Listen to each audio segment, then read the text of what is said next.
Welcome back. Today we are going to discuss another important topic called field. As of now, in the last lecture, we have discussed zero divisors and integral domain. The basis of the further discussion on zero divisors and integral domain was that there were missing three things which were usually we used to get in general group. That is, if an abelian group is there, then commutativity is there in group, and then existence of unity, and then cancellation law. So these three things were missing in a general ring. Fine. But in an abelian group, these three things were usual, because unity is obvious and cancellation law, we know that in every group cancellation law holds, and commutativity comes when a group is abelian and vice versa. So based on the idea behind this was that when cancellation law holds in a group, in a ring, fine. So for that we defined a term called zero divisor. Zero divisor we define as ki if A, suppose suppose R is a ring R, and a non-zero element, we consider a non-zero element A in R. So we say that A is zero divisor if there exists a non-zero element B belongs to R such that A times of B equals to 0. So thing was that none of them were 0, but their product comes out to be 0. We took some example from there. So the example, anyone remember example? Matrices equal Yeah, to of course. Yeah, matrices. Another example. Any other example? Z6. Z6. So Z6. 0, 1, 2, 3, 4, and 5. All right. So we are 2 is non-zero, 3 is also non-zero, but 2 times of 3 under modulo 6, multiplication modulo 6 comes out to be 0. So none of them among between 2 and 3 were non-zero, but their product comes out to be 0. And there are so many examples we can get from matrices as well. Fine. So 2 and 3 both were the zero divisors. Fine. So integral domain, how we define the integral domain? Anyone remember? Yes, sir. Commutative plus Commutative unity plus ring non-zero divisor. and Very good. zero divide. So Commutative ring commutative ring with unity plus unity plus no zero division. plus or minus whatever we write, and no zero divisor. All right, and no zero divisor. Fine. So these three things makes an integral domain. और जब integral domain हो जाता है तो फिर उस case में cancellation law hold होता है.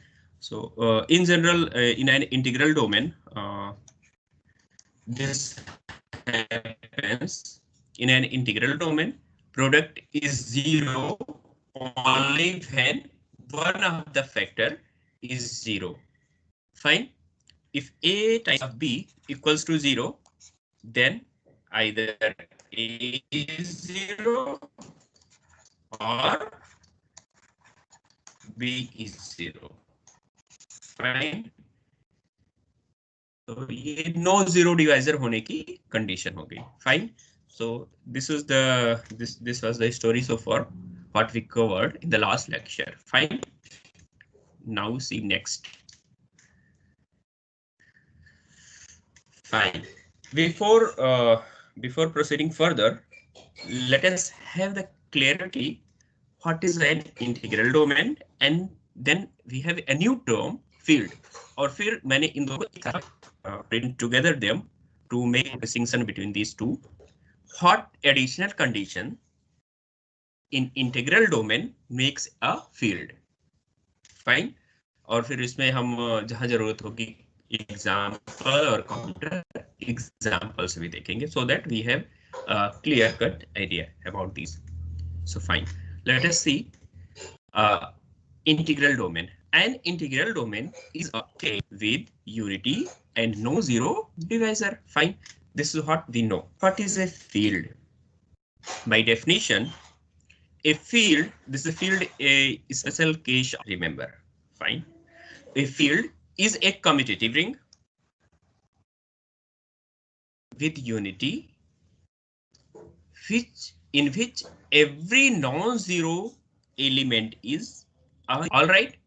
So अब इसमें कौन सी चीजें कॉमन है, ये चीजें हमें जानना जरूरी है. एक तो ये है कम्यूटेटिव रिंग. फाइन. कम्यूटेटिव यहाँ पे भी है एंड कम्यूटेटिविटी भी, दोनों कम्यूटेटिव. यूनिटी आपको फील्ड में भी मिलेगा एंड यूनिटी आपको इंटीग्रल डोमेन में भी. फाइन, दोनों जगह है. यहाँ पे नो जीरो डिवाइजर है इंटीग्रल डोमेन में, एंड यहाँ पे नॉन जीरो एलिमेंट क्या है, यूनिट है. ओके. सो दोनों चीजों में एक चीज कॉमन, दो चीजें कॉमन है. एक कम्यूटेटिव होना,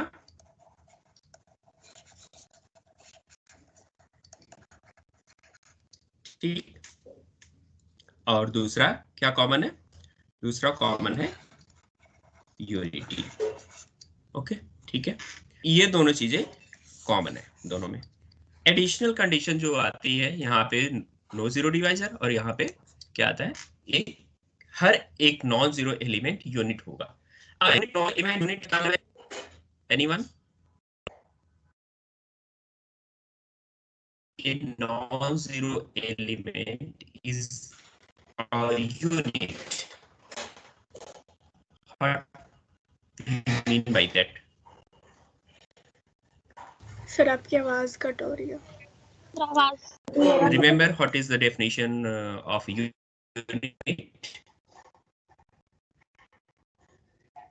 A non-zero element non-zero element is a unit when its inverse exists. Okay, voice is breaking. So I'm again asking. Fine. Non-zero element is a unit. There is that A inverse equals to the identity, that is 1, or what we say E. Fine. So ये है, very good. So कोई भी non zero element उठाइए और unit हो जाए. ठीक है. अब हम देखते हैं कि इंटीग्रल डोमेन का फील्ड बनेगा, इन दोनों में क्या रिलेशन है एग्जैक्टली. ठीक है. तो यहां तक क्लियर है फील्ड की डेफिनेशन तक. ओके, चलते हैं हम आगे. सो नेक्स्ट जो रिजल्ट है, every integral domain is a field. ठीक है. नेक्स्ट रिजल्ट है every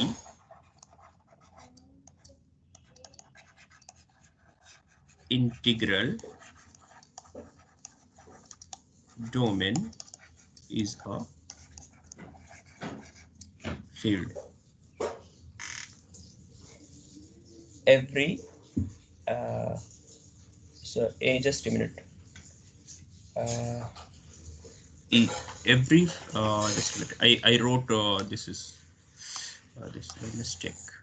Not every, but every finite. But before that, every field is an integral domain.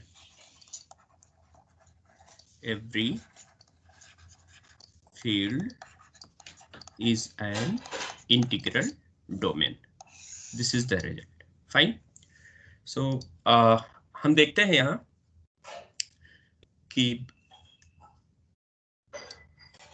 हर एक फील्ड, तो फील्ड में क्या है, फील्ड एक कम्यूटेटिव रिंग है विद यूनिटी और नॉन जीरो एलिमेंट के पास इनवर्स हो रहा है। तो हमें क्या प्रूफ कर देना है, हमें ये प्रूफ कर देना है कि उसके पास कोई जीरो डिवाइजर नहीं होगा। ऑल राइट, इतना हम प्रूफ कर दें, बात बन जाएगी, ठीक है ना। So let us prove, let f, usually हम फील्ड को f से डिनोट करते हैं, let f be a field and field है तो इसके पास यूनिटी होगा, ये ध्यान आपको, हमें पता है, ठीक है ना।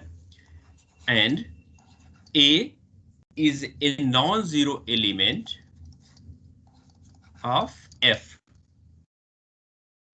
Fine. Let a be equals to 0. ठीक, b जो है f का मेंबर है, a b equals to 0. Fine. सो अब हमें क्या प्रूफ करना है, हमें ये प्रूफ करना है कि आइदर a is 0 और b is 0, जिसका मतलब क्या हो जाएगा कि ये इसके पास जीरो डिवाइजर नहीं है, ठीक है ना। Then since f is a field, f field है तो हर एक नॉन जीरो एलिमेंट, a क्या है, नॉन जीरो एलिमेंट है, इसका इनवर्स होगा, ठीक है ना। सो हम क्या करेंगे, a इनवर्स से फ्रॉम लेफ्ट मल्टीप्लाई कर देंगे इसमें, a इनवर्स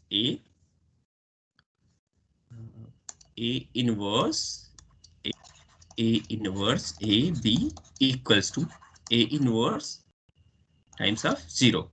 और आप जानते हो A0 कोई भी एलिमेंट फील्ड हम जब रिंग का लेते थे, इंटीग्रल डोमेन है तो रिंग रहा ही होगा ये, ठीक है ना, तो ये 0 होगा। फाइन. सो ये हो गया हमारा A inverse A1, that is identity, multiplicative identity. So the A imply कर देगा B इक्वल्स टू 0, ठीक। तो this means that f is an integral domain. Clear है? Okay, Yes, sir. ओके, ठीक है। अब हम चलते हैं आगे। नेक्स्ट रिजल्ट जो है कि क्या, अब इसका काउंटर एग्जाम्पल की अगर हम बात करें, ठीक, is converse true, is converse true? This is a question.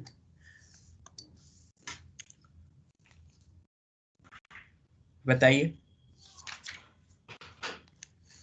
Converse true है इसका? एनीवन?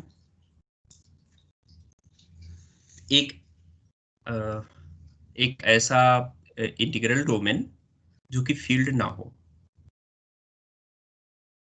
आपको याद होगा z इंटीग्रल डोमेन होगा, set of all integer, z integral domain है। Yes, sir. Is an integral domain. Fine. Z plus dot is an integral domain. Because z plus abelian group होगा, dot के साथ क्या होता है, एक तो कम्यूटेटिव भी होगा, ठीक है ना, कम्यूटेटिव होगा ये, और इंटीग्रल डोमेन इसलिए क्योंकि दो नॉन जीरो एलिमेंट, ठीक है, दो नॉन जीरो एलिमेंट का प्रोडक्ट जो है वो हमेशा नॉन जीरो ही रहेगा, तो इसके पास जीरो डिवाइजर्स नहीं है, ठीक ना। तो ये क्या हो गया, एक इंटीग्रल डोमेन हो गया। But this is not a field, क्योंकि कोई भी नॉन जीरो एलिमेंट हमने is but not a field, but not a field. Fine, because कि 2 belongs to Z, but 2 inverse Z में बिलोंग नहीं करता, ठीक है ना। ओके, कोई भी एलिमेंट, कोई भी इंटीजर उठाएंगे इसमें तो हर एक एलिमेंट का, हर एक नॉन जीरो एलिमेंट यूनिट नहीं होगा इसमें, ठीक है। ओके, अब इन दोनों में एक्चुअली फील्ड की डेफिनेशन के बाद मैं इसको अभी और थोड़ा क्लेरिफाई करूंगा कि फील्ड में और क्या प्रॉपर्टीज होती हैं। एंड बिफोर दैट इसका एक और, जैसे ये तो इनफाइनाइट इंटीग्रल डोमेन हुआ जेड, ठीक है ना। सो किस कंडीशन में ये हर एक इंटीग्रल डोमेन फील्ड बनेगा? तो नेक्स्ट जो रिजल्ट है वो ये बताता है कि it says that every finite integral domain is a field. Every finite integral domain is a field. ठीक है। सो आपको ध्यान होगा कि ZP ठीक है ना, ZP ये क्या था? इंटीग्रल डोमेन था। ये क्या था? इंटीग्रल डोमेन, ठीक है ना, फॉर P is प्राइम, और ये क्या है? फाइनाइट है, ठीक है। सो ZP is a field, but we can say only if after proof of this result. So let us start the proof of this one. So proof,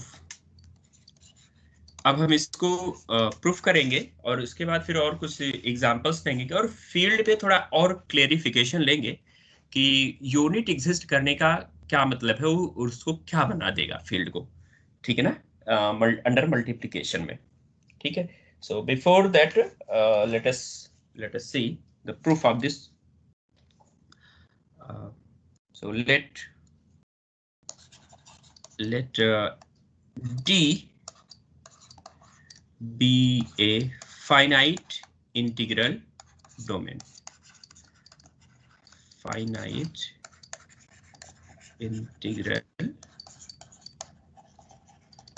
domain with unity. Integral domain में unity होती है, ठीक है ना, unity 1 and A belongs to D. A belongs to D. Any element, non-zero element, ठीक है। सो अब हमें क्या क्लेम करना है? हमें ये प्रूफ करना है A, since A is non-zero element है, A has to be unit, ठीक है ना, और A कोई arbitrary element है, A is unit. फाइन, कोई दिक्कत यहां तक?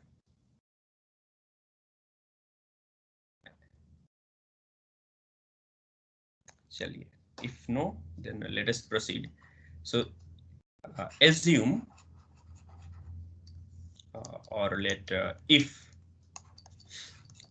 A equals to 1, then nothing to do. Fine, क्योंकि 1 1 का इनवर्स होता ही है, ठीक है। सो ये यूनिट हो ही गया, ठीक है ना। Now suppose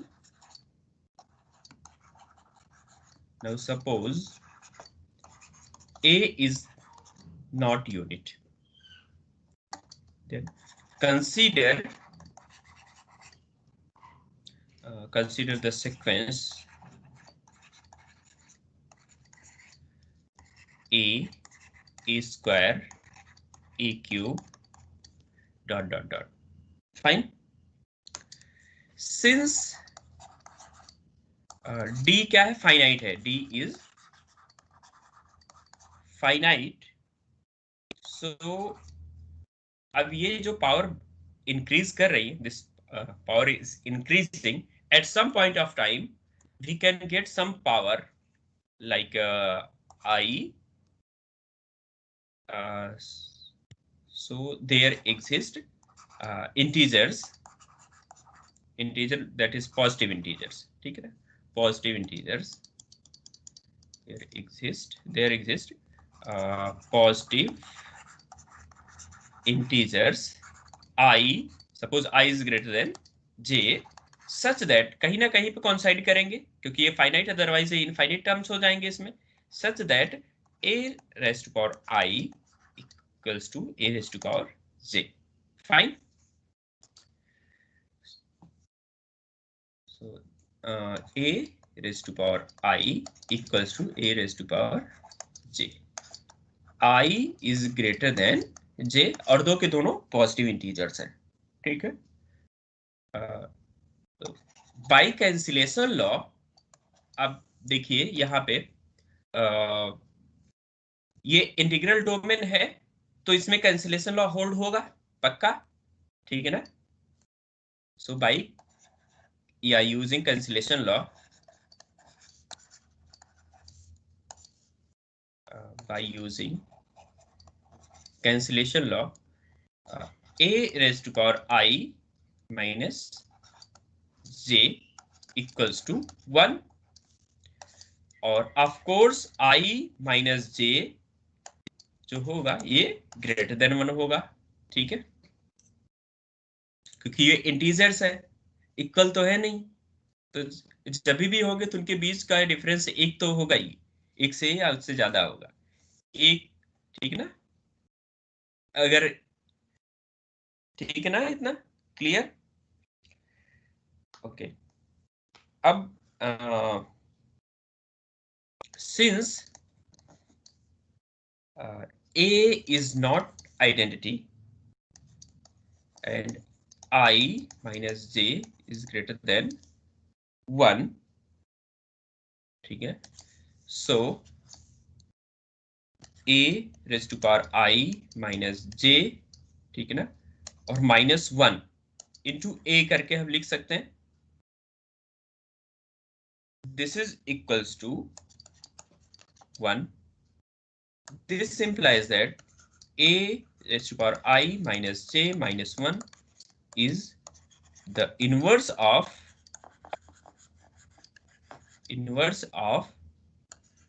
a.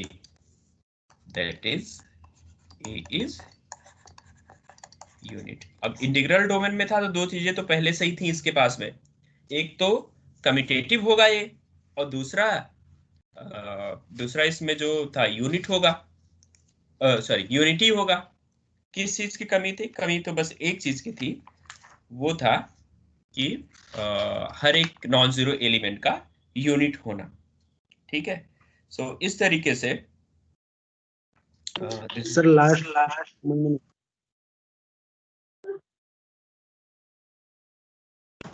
yes hello yes sir. hello yes please. Sir ये स्टेप समझ में नहीं आया है कि power I minus j minus 1 product I equal to 1. ये प्रोडक्ट A या फिर दिस वन ये वाला this one you are talking about this one.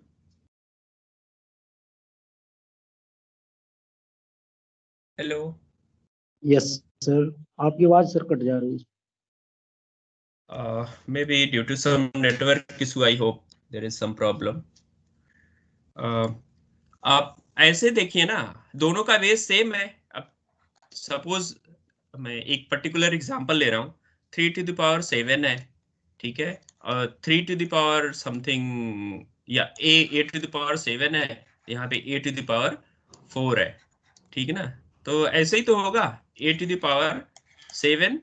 ठीक है. अब इसको कैसे लिख सकते हैं? a to the power 7. a to the power 7 को लिख सकते हैं a times a 7 टाइम्स लिख सकते हैं और राइट हैंड साइड में a और a लिख सकते हैं. ठीक है. तो कैंसिलेशन लॉ से 4a यहां से काट दो. ठीक है. यहां से 4a आप कैंसिल कर दो. 4a कैंसिल कर दो. बचेगा कितना? यहाँ पे 3 बचेगा. तो a to the power 3 क्या हो जाएगा? आइडेंटिटी तो होगा. Okay fine.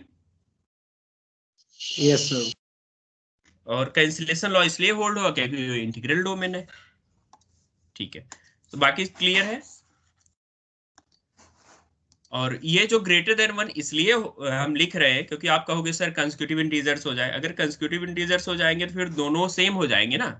कि वो इंटीजर्स के लिए लगातार सेम हो रहा है तो ऐसा नहीं होगा. वो जब भी होगा तो उसके मल्टीपल टाइम्स में होगा. यहाँ पे आइडेंटिटी आएगी, जिससे हम लोगों ने ग्रुप थियरी में पढ़ा था। याद है आप लोगों को ग्रुप थियरी में कि अगर a⁻k जो है आइडेंटिटी होता है, ठीक है ना, और एक का ऑर्डर जो है ये n है, तो k जो है इसके मल्टीपल में होगा, यही ना, इसी टाइप से। ओके, सो वो कंसेक्यूटिव नहीं होंगे, इसलिए उनका डिफरेंस जो है 1 से ज्यादा ही होगा।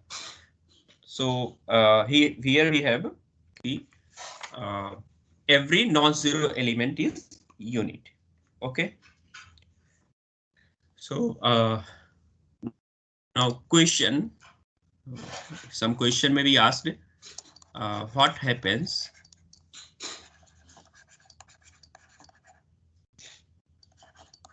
if the integral domain is finite, is infinite? finite तो जान गए हम, ठीक है ना। so क्या वो फील्ड होगा? नो सर, नहीं फील्ड होगा, ठीक है ना। एग्जाम्पल जेड, हाँ जेड, ठीक ना, Z set of all integer is an infinite integral domain which is not a field, ठीक है। और जबकि फील्ड, हर फील्ड जो है एक इंटीग्रल डोमेन होता है। एक इंटीग्रल डोमेन को फील्ड होने के लिए अगर वो फाइनाइट है तो फिर हो जाएगा, ठीक है।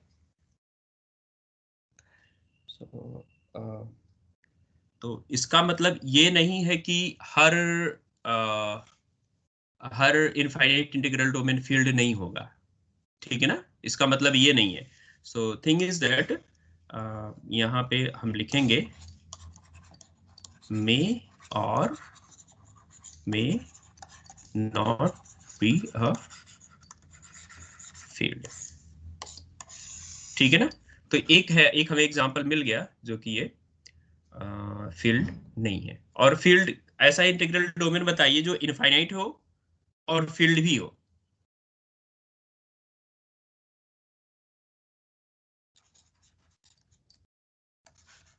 An infinite integral domain which is a field R set of real number, है ना। ओके, ये इंटीग्रल डोमेन है या नहीं है? रिंग है तो है, कम्यूटेटिव भी है, ठीक है ना, और जीरो डिवाइजर्स भी नहीं है इसके पास, फाइन। ओके, तो ये इंटीग्रल डोमेन हुआ, साथ ही साथ इनफाइनाइट है।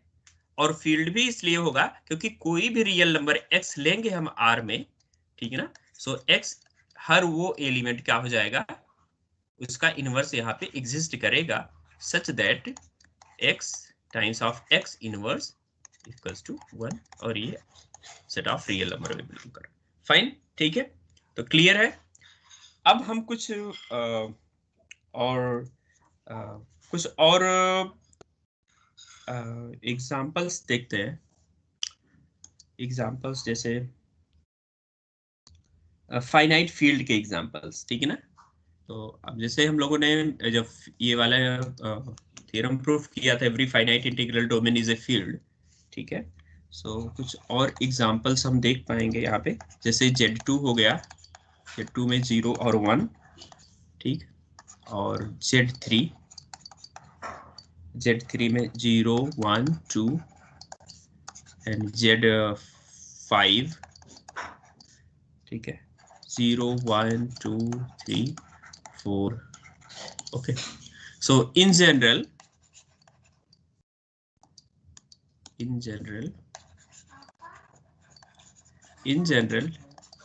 ZP is a field if and only if P is a prime, if and only if P is a prime. Fine. So और P अगर कंपोजिट हुआ तो हम लोगों ने देखा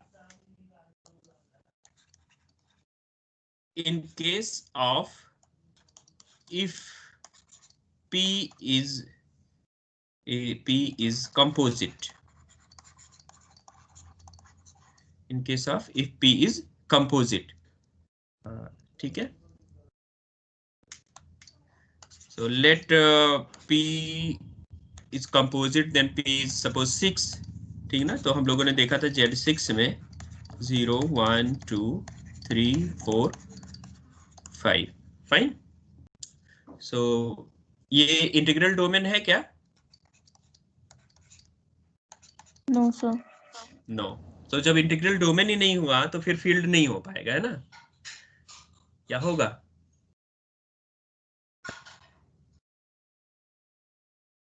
बताइए.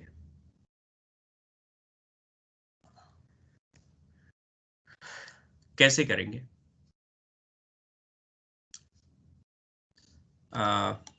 इसको सोचिएगा कि इसमें क्या है. हाँ, एक चीज है इसमें कि मल्टीप्लिकेटिव इनवर्स की बात की जाएगी, ठीक है ना. कि 2 का इनवर्स क्या होगा? यहाँ पे 3 का इनवर्स 2 हो जाएगा. और वी नीड टू सी, इसमें सारी चीज चेक करनी पड़ेगी कि ये तो रिंग है, ठीक है. और साथ ही साथ में इसके हर एक एलिमेंट यूनिट है या नहीं, नॉन जीरो एलिमेंट, ठीक है ना. Non zero element is unit और नॉट. तो यही पे हम डिसाइड कर पाएंगे, ठीक है ना. तो कम्यूटेटिव हो, साथ ही साथ में यूनिट एलिमेंट हो, यूनिटी हो, ठीक है ना. तो और यूनिट है हर एक नॉन जीरो एलिमेंट या फिर नहीं है. तो अब इसमें और हम इस तरीके के एग्जांपल्स को डील करने के लिए हमारे पास और कुछ हम कुछ और डेप्थ में जाते हैं कि व्हाट इज फील्ड. फील्ड के लिए जब हम बात करते हैं कि हर एक एलिमेंट यूनिट होगा तो उसको हम थोड़ा सा और क्लियर कट एक डेफिनेशन देते हैं, ठीक है ना. सो एक दूसरी जो डेफिनेशन उसी को एक्सपेंड करके लिख रहा हूं. A field is a non-empty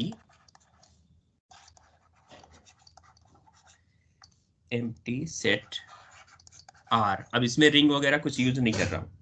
with true binary operation, true binary operations denoted by plus and dot such that for all A, B, C belongs to R. तो A प्लस बी, अब वैसे तो हमने इस बाइनरी ऑपरेशन लिख ही दिया है तो A प्लस बी, लेकिन मैंने for the sake of completeness ये R में बिलोंग कर गया. A plus B equals to B plus A. Fine. Okay. A plus B plus C equals to A plus B plus C. Fine. और existence of additive identity A plus 0 equals to 0 for all A belongs to R, ठीक. Okay. और additive inverse A plus negative A equals to 0, ठीक. इतना हो गया. ये तो addition के साथ में था, ठीक है ना. और मल्टीप्लिकेशन के साथ में ए बी, कुछ रिंग की प्रॉपर्टीज पहले से है इसमें, बस थोड़ा सा और आ रहा है इसमें जो वो मल्टीप्लिकेशन में आएगा. ये सारी चीजें तो वहां पे थी. एडिटिव ग्रुप अबेलियन था ना, ये आर प्लस ये जो है अबेलियन, ये तो होगा ही होगा, ठीक है ना. अभी देखिए क्लियर होगा. A times of B belongs to R, A B equals to B A, ठीक, ये नहीं था। और a times of B C equals to A B times of C, fine. और देयर एग्जिस्ट वन, ठीक है ना, equals to a1 times of a equals to a for all a belongs to r, okay. और for all non-zero element of R, there exists A inverse such that A times A inverse equals to 1, okay. So अब इसमें कौन सी चीजें additional आ रही है? एक ring में तो ये पूरा का पूरा आ रहा था, ठीक, और बाकी इसमें से दो चीजें आ रही थी, ये आ रहा था और ये आ रहा था, ये दोनों आ रहा था। इसके अलावा ये और यूनिट नहीं होते थे, यूनिटी, ये वाला पार्ट और ये वाला पार्ट, ठीक है ना। सो ये कम्यूटेटिविटी आपने देखा कि इंटीग्रल डोमेन में भी होता था, यूनिटी उसमें भी होता था, ये चीज जो है एक्स्ट्रा आ जाती है यहाँ पे, ठीक है, ध्यान रहेगा इसमें। सो एडिशनली ये सारे मिलकर के क्या बना रहे हैं? आर प्लस को, आर मल्टीप्लीकेशन को या आर डॉट को क्या बना रहे हैं? अबेलियन ग्रुप बना रहे हैं, ठीक है ना, अबेलियन ग्रुप। यानी नॉन जीरो एलिमेंट को मल्टीप्लीकेशन के अंडर में, अब मैं यहाँ पे स्टार लगा दे रहा हूँ, ठीक है ना, आर स्टार, मतलब जो जीरो एलिमेंट है ना होंगे ही होंगे, ठीक है ना, क्योंकि ए प्लस जो है, आर प्लस जो है अबेलियन ग्रुप है, ठीक है, आर प्लस अबेलियन ग्रुप है, तो इसलिए होगा ही होगा। तो उसमें जीरो निकाल दो, नॉन जीरो एलिमेंट फॉर्म से अबेलियन ग्रुप अंडर मल्टीप्लीकेशन। अब कुछ और मिस हो रहा है इसमें? Distributive property. Very good. Distributive property, distribution of multiplication over addition. A, B, C equals to A times of B or A times of C. तो left distributive and right distributive, ठीक ना। Similarly, right distribution भी B plus C times of A.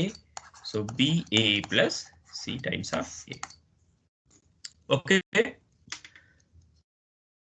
Fine. So this is what we call a field. So ये field की independent definition हो गई आपको। So a field अगर हमें independently define करने को कहा जाए, ठीक है ना, so a field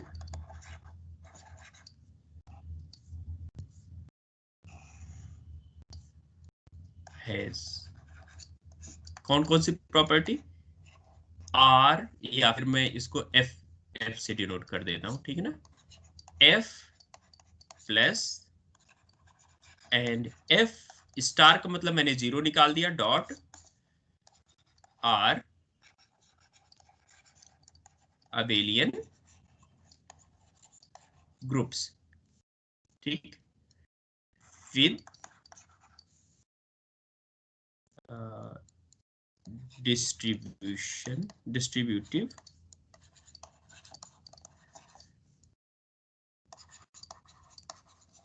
property of multiplication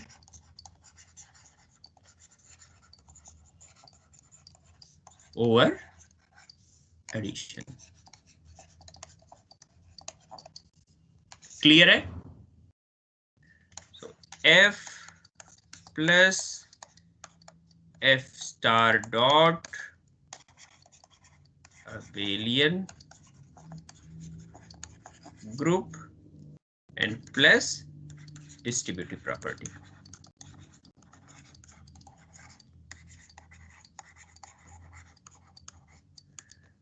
Okay, fine. So clear है everything as of now? Anyway, you just have a reading after the class whenever you get time. So let us आज का डिस्कशन हम यहीं पे finish करते हैं।